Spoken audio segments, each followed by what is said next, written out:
The first 3 chapters of the book, I want to really reel you in and then just absolutely devastate you. So that is my plan for the new book that's coming out that I'll start writing in August.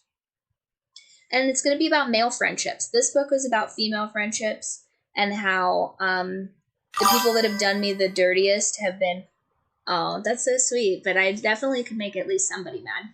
But I've definitely made people mad. I've written some of my enemies into this book. You guys can guess which ones are real and which ones are contrived. But where the feedback ends is sort of a book about how women will do you the dirtiest. And also one bitchy queen.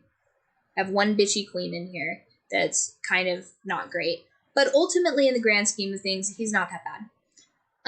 And then, so this is a book about women's wrongs a little bit.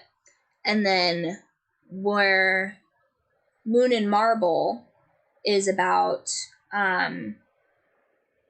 male friendships and how that will change the course of your lives. So, for example, one of the guys is dealing with his own sense of mortality, and that leads him to put pressures on his son and to elevate his daughters on this like pedestal because they're like his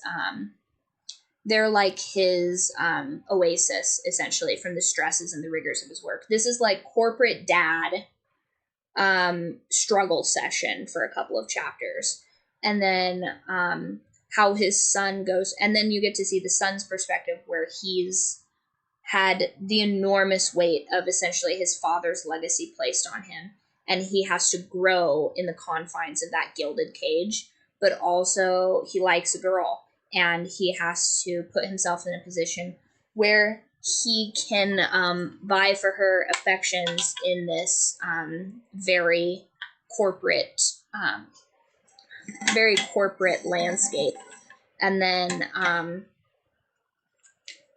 I think he's probably a more jealous character, I think. And I am also actively looking for feedback on the tattoo I'm going to give him, because I want to know what all of you guys' tattoos were that you got the moment that you turned, is it 18 or 21 for a tattoo? It's been too long. I can't remember. I think it's 21 for a tattoo, isn't it? Tattoos are 21, aren't they?